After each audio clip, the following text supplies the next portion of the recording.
পবিত্র ঈদুল আজহা উপলক্ষে কোরবানির হাটে বিক্রির জন্য প্রস্তুত 20 মণ ওজনের চাপাই নবাবগঞ্জের রুবেল। চাপাই নবাবগঞ্জ থেকে মোহাম্মদ তুহিনের পাঠানো তথ্য ও ভিডিওচিত্রে দেখুন বিস্তারিত। পবিত্র ঈদুল আজহা উপলক্ষে কোরবানির হাটে বিক্রির জন্য পুরোপুরি প্রস্তুত 20 মণ ওজনের বিশাল দানব আকৃতির রানী শঙ্কর জাতের ষাঁড় চাপাই নবাবগঞ্জের রুবেল নামের গরুটি। চাপাই নবাবগঞ্জ জেলার শিবগঞ্জ উপজেলার দুলরপুর ইউনিয়নের আটরশিয়া দামোদিয়া এলাকার আতাউর রহমানের বড় ছেলে গরু ব্যবসায়ী মনিমুল ইসলামের রুবেল নামের গরুটি এখন চাপাই নবাবগঞ্জ জেলায় আলোচনার তুঙ্গে রয়েছে। পা থেকে মাথা পর্যন্ত ধপধপে সাদা ষাঁড়টির বয়স যখন 9 মাস, তখন স্থানীয় একটি গরুর হাট থেকে ক্রয় করে এনে মনিমুল ইসলাম 2 বছর যাবৎ লালন পালন করে আসছে। মনিমুল ইসলাম জানান, 10 ফুট দৈর্ঘ্য ও 5 ফুট 4 ইঞ্চি উচ্চতার চাপাই নবাবগঞ্জের রুবেলকে কোরবানির ঈদের হাটে বিক্রির জন্য প্রস্তুত করেছেন তিনি।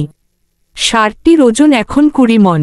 শুধুমাত্র খড়, ভুসি ও ভুট্টা ও আপেল, কলাসহ প্রতিদিন 700 টাকার খাবার খেতে দেওয়া হয় চাপাই নবাবগঞ্জের রুবেলকে।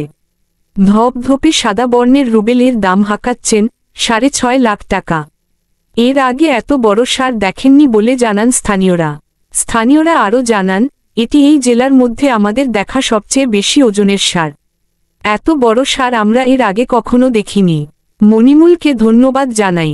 গরু ব্যবসার পাশাপাশি গরু পালনেও সফলতা পেয়েছেন সে।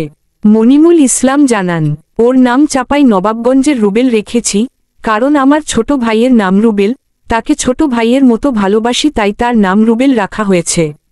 কৃষি কাজ ও গরু ব্যবসার পাশাপাশি ষাঁড়টি পালন করে এত বড় করতে পারায় আল্লাহর কাছে শুকরিয়া আদায় করছি।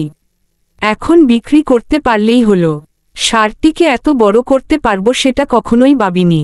মনিমুল ইসলাম জানান, কোনো ভাই আমার ষাঁড়টি ক্রয় করতে চাইলে নিচের দেওয়া মোবাইল নম্বরে যোগাযোগ করতে পারেন। মনিমুল 01797609963, রাসেল 01711992803, রুবেল 01760590638।